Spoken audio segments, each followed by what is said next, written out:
Should we get into the scale? Let's get into it. Let's get into the scales. So technical achievement for Deadpool and Wolverine 2024, directed by Sean Levy. I think it's written by Ryan Reynolds and like 4 other people. Yeah, it was. So let me get the writers here. So Ryan Reynolds, Rhett Reese, and Paul Warnick, who are writing partners and who did the first movie, who are very talented. Zeb Wells, who I don't know, and Sean Levy. And it's all ampersand, which if you don't know, if there's an ampersand in the writing credit, it means that these people wrote it together.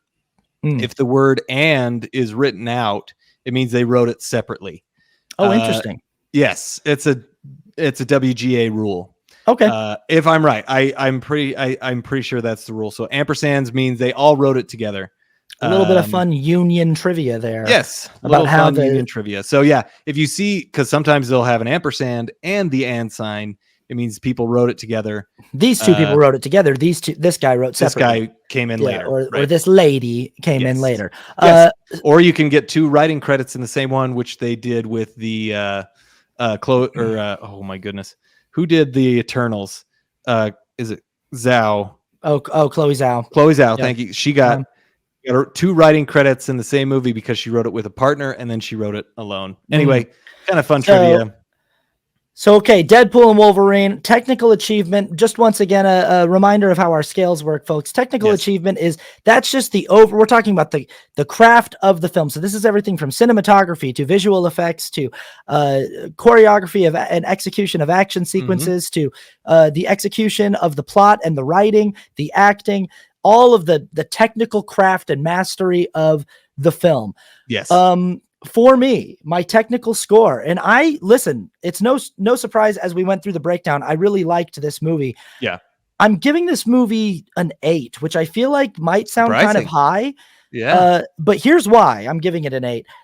Because I feel like the chips were stacked against them at this moment in the MCU. The MCU, in my opinion, has been down bad for a while and has been floundering and having Deadpool even says it, and it's true. Totally. This movie's very self-aware about the state of the MCU.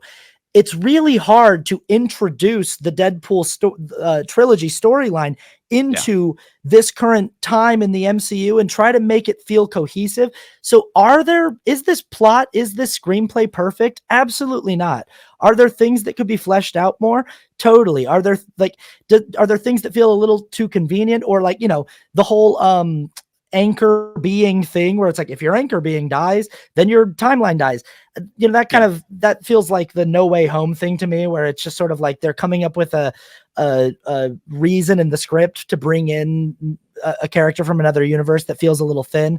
But I feel like with everything they had to accomplish in this movie, doing right by Wolverine fans and making sure they honored what James Mangold did with the movie Logan, while also making it feel like a proper third entry into the Deadpool franchise, while really doing these 2 characters on screen together correctly. This is not the first time they've been on screen together. It is the second time, and the first time was a monumental failure and a terrible film.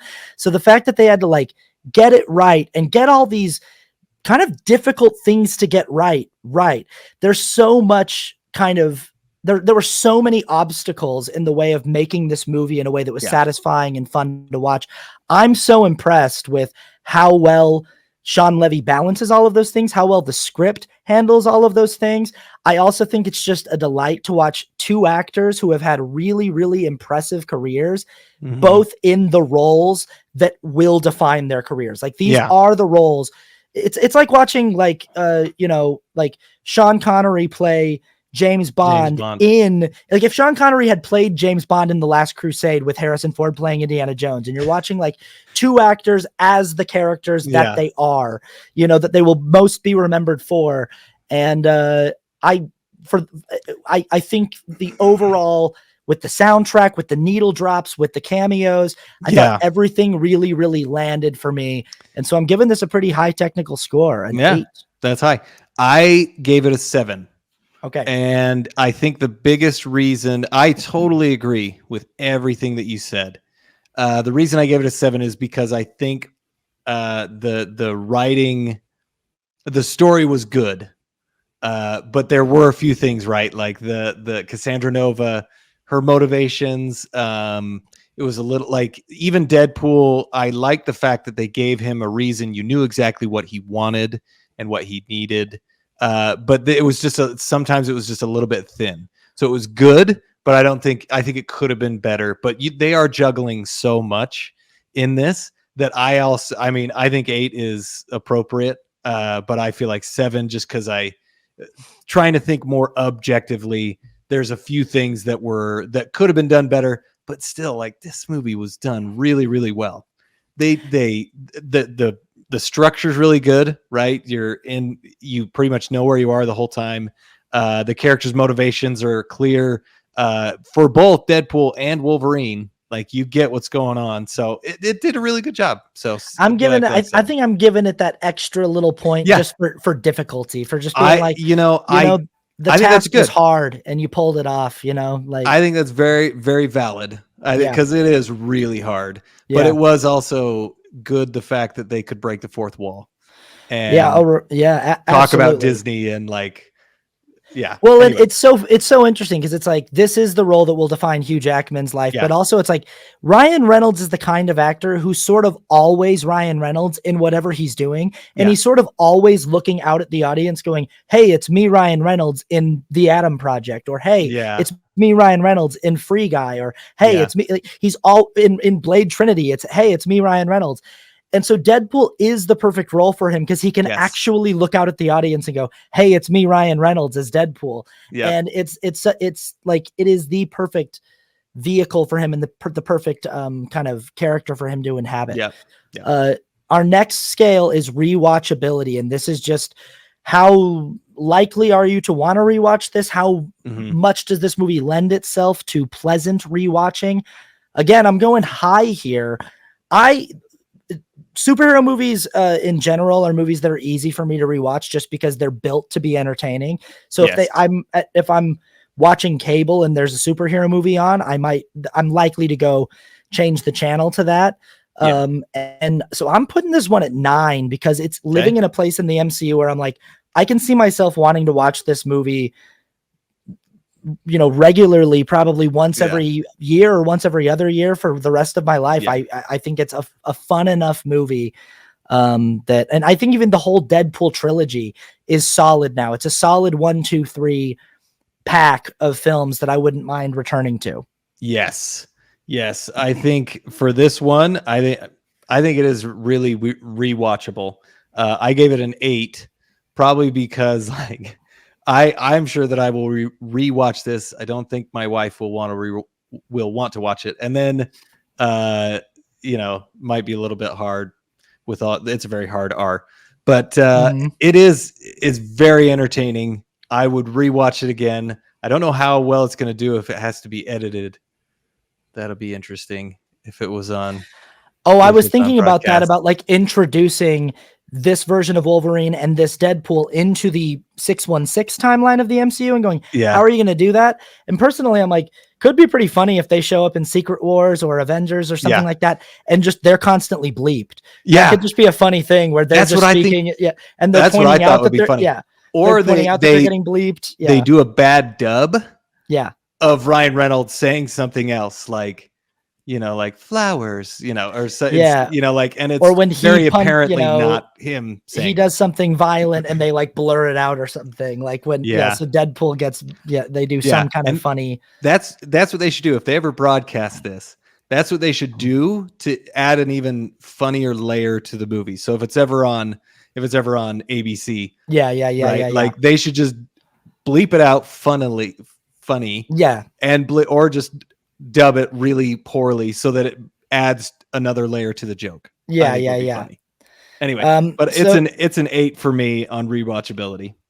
The ending. This is just our score on how well we feel like this movie wraps up. So a lot of movies can be really, really good the entire time. We were talking before we started recording about the movie Glass by M. Night Shyamalan and how like that's a trilogy where you've got a really great first movie, a really great second movie, and a really interesting first 2 acts of a third movie. And it's just a trilogy that does not stick the ending. So this is our score on how does a movie land. And again, I'm going high here. I'm giving it an 8. I dock points for the Guardians of the Galaxy ripoff and for the fact that Cassandra Nova is just kind of a little bit of an underdrawn character, but I gotta give it points for how wonderful the multiple Deadpool fight scene is, even if it takes place on a soundstage that's obviously a soundstage. I don't mind. I think it's so well executed and so much fun, and it is. The movie definitely builds to a really solid climax there. It does. That's the exact score and pretty much the exact reason why I gave it an 8 as well. The fact that we get the mask in the end and that fight scene makes it so much fun. And then, you know, the ending when they're holding hands, like, yeah, it is ripping off Guardians of the Galaxy, but it still worked. Like, I actually, like, you kind of see them both getting this redemption, and it was actually a pretty cool way to do it. So I think it sticks to the landing pretty well. Some of the things, but an 8, solid 8 for sure. Yeah, the movie's called Deadpool and Wolverine, so it's not going to be one of them saving the day. It's going to be both of them holding hands and saving the day. Yeah, together. Cultural impact. So this is just basically, now this is hard for movies that are new for us to do. When we're reviewing movies that are older, it's easier to kind of say the impact that it's had on the culture, but we sort of have to guess with new movies. I'm putting right here as my guess 7 because I don't know, so I don't want to guess too high, but I mean 7 as like a compliment because I really do feel like this has the potential to reinvigorate some much needed life into the MCU. And also, like, this movie already has made its mark. It is now the highest grossing rated R film of all time. And so it already has made a major mark on the culture in just a few weeks in the box office. It's and so I'm going to say 7 overall because I don't think that this is going to be a movie that like changes movies for the rest of all time the way that like The Matrix does, or even something like the first X-Men from the year 2000, which is probably something we should do on a future episode. But or like Avengers Endgame. I don't think it's quite that level, but it does feel like one of the bigger moments in the MCU in this latest phase. Yeah, I was a little bit more generous on this because I gave it an 8. Mm-hmm. You might be more correct because I don't know if it's going to change things, but I gave it an 8 because it is the highest grossing domestic rated R movie. It'll probably overtake worldwide as well. I wouldn't be surprised. But it's the highest domestic rated R movie, and it is kind of resetting a lot of things, and I think it's going to inspire a lot of people. It's not going to inspire them like completely change their lives, but it's a funny movie. It's a way to make a fun movie. Like, I personally, action comedy is like one of my favorite genres, and this is, I love it. So basically the money that it's made, I'm giving it an 8. Yeah. Solid. And then the last score is just the subjective score. And this is just regardless of what we think about the craft, regardless of what we think about the ending, regardless of what we think about the cultural impact of the ending, how much do we individually, subjectively like this movie? And for me, so I've said online, and I truly believe this is my favorite MCU film since Endgame. And I know that that's sort of the online rubric lately for MCU movies, is like everybody says this is the best one since Endgame because this latest phase has just been very hit or miss. This is my personal favorite Marvel movie that I've seen since Endgame, and I gave it an 8.5. I really, really enjoyed this movie. I can't wait to watch it again. That's my subjective score. Subjectively, that's my exact same score as well. 8.5. Had a ton of fun. I was expecting there to be a lot of fourth wall breaking, and that's what I got, which was great. I was expecting there to be great action sequences. That's what I got. I was expecting to see Wolverine's mask. That's what I got. It gave me everything that I wanted. Obviously, there are flaws with the movie, but I loved it. I had so much fun in the movie theater watching this movie.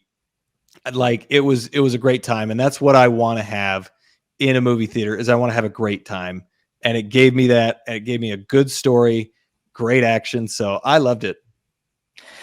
Me too. All right. Okay, that's it. That is Deadpool and Wolverine. Let us know in the comments what you thought of Deadpool and Wolverine. Like and share and subscribe to this podcast and do all of those things, and let everybody know that we're doing this. We're two more white guys on the internet talking about movies, and you need that.